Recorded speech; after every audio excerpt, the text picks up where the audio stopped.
জীবনে প্রথমবারের মতন একটা প্রেম করছি। প্রেমটা ভালোই টিকতেছিল। একদিন দেখা করতে গেছি, দেখা করার পরে খাওয়া দাওয়া হয়েছে, এখন গার্লফ্রেন্ড নগদে লয়ে লাইছে আমার সাথে ফুললি, আমার সাথে নাকি ব্যাকআপ। তো মামা এই কষ্টটাই আজকে শেয়ার করব। ফুল ভিডিওটা দেখেন আর এনজয় করেন। আজকের ভিডিওটা অনেকটাই ভয়ঙ্কর, কারণ আজকের ভিডিওতে আমি দেখা করতে যাচ্ছি আমার প্রেমিকার সাথে। তো লেটস গো, চলেন দেখি।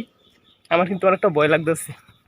জীবনে প্রথমবারের মতন গার্লফ্রেন্ডের সাথে দেখা করবো, একটু তো ভয় লাগবেই, কিন্তু ভয় পাইলে চলবো না। আমি পুরুষ মানুষ, তার প্রমাণ দিতে হবে। সেই কারণে আমি সকাল সকাল ফোনটা হাতে নিয়ে আমি চলে যাচ্ছি গার্লফ্রেন্ডের সাথে দেখা করার জন্য। তো আমাদের এলাকার রাস্তা দিয়ে যাইতেছি আর রাস্তাটা ভিডিও করতেছি আর মনে মনে ভাবতেছি কী ব্যান হয় আমার সাথে।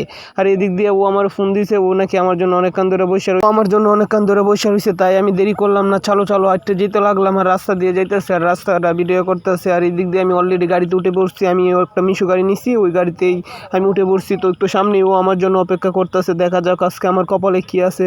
আপনারা সবাই আমার জন্য দোয়া করবেন যেন ভালো কিছু হয়। তো আমি রাস্তা দিয়ে যাইতেছি আর ভিডিও করতেছি। আর মিশু গাড়ি থেকে ভিডিও করতে অনেকটাই ভালো লাগছিল। ওই যে অলরেডি ওরে দেখা যাইতেছে, ও কিন্তু আস্তে আমি ওরে ইশারা দিছি যে তুমি গাড়ি ওঠো ওঠো।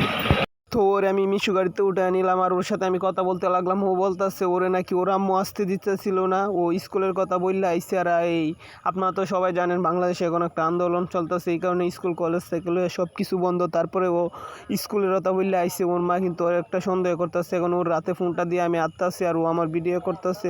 এদিক দিয়ে আমি আমাদের যে জায়গায় যাবো, মানে আমি এখন বিশেষ করে যাচ্ছি আমাদের ফুর বাসায়, কারণ ওই যে ওই জায়গায় দেন ও কি অভিনয় লাগাইছে নাচতেছে আর আমার ভিডিও করে দিতেছে। আর সুন্দর সুন্দর দৃশ্যগুলো আমি কিন্তু এই ভিডিওতে দেখানোর চেষ্টা করতেছি আপনাদেরকে। আমি কিন্তু অলরেডি আসতেছি আর ও আমার বক্তাছে আর বলতেছে তোমার জন্য অতক্ষণ বসে রয়েছি, তুমি একটা ছেলে মানুষ হয়ে একটা মেয়েকে অপেক্ষা করাইতে তোমার ভালো লাগে। হ্যালো গাইস, আমি তো ভুলে গেছিলাম ওই মেয়ের সাথে আপনাদেরকে পরিচয় করে দেওয়ার জন্য। তো আমি আরিয়ান খান রাকিব আজকে আছি আপনাদের সাথে পরিচয় করে দিব ওই মেয়ের সাথে। তো আমার নাম রাকিব, আমার গার্লফ্রেন্ডের নাম মাইশা। আমাদের 5 বছরের রিলেশন আর আমাদের রিলেশনটা খুব ভালো। আমরা রিলেশন লইয়া অনেকটাই সিরিয়াস, কারণ আমরা দুজনের অনেকটা ইচ্ছা যেন আমি ওর পেতে চাই, ও আমাকে পেতে চাই। আমাদের সম্পর্কের মাঝে কোনো বেইমানি নাই। ও আমাকে অনেকটা লাভ করে, আমি ওকে অনেকটা লাভ করি। তো অলরেডি আমরা রুমে প্রবেশ করছি। রুমে প্রবেশ করে মনে করেন আমার খুব গরম লাগতেছে, এই কারণে আমি আমার শার্টটা ফেলে দিয়ে ওর সাথে ভিডিও করতেছি আর একটু রোমান্স করার চেষ্টা করতেছি। ও আমার এই দিক দিয়ে অনেকটা মার দিয়েছে, বলতেছে বিয়ের আগে এসব কিচ্ছু হবে না, তুমি যেসব ভাবতেছ। তারপরে আমরা বাসা থেকে বাইর হইলাম, এখন ওর বাড়িতে পৌঁছায় দিব। সেই কারণে আবারও একটা গাড়ি নিলাম, গাড়িতে ওরে বসাইয়া মনে করেন ওর বাড়িতে দিয়ে ও নাকি বিয়ের আগে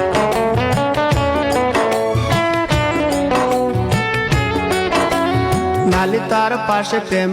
তো এদিক দিয়ে আমি একটা টিকটক ভিডিও বানায় নিলাম। এই টিকটক ভিডিওটা স্টোরিতে দিব, এই কারণে একটা ভিডিও বানাইছি। আর ও আমার এই দিক দিয়ে মাইল লইছে, যখন কইছি ফেসবুকে ফুল ভিডিওটা দেখার জন্য আপনাদেরকে মেনি থ্যাঙ্কস। দেখা হচ্ছে নেক্সট কোনো ভিডিওতে। তো সবাই ভালো থাকবেন, আল্লাহ হাফেজ।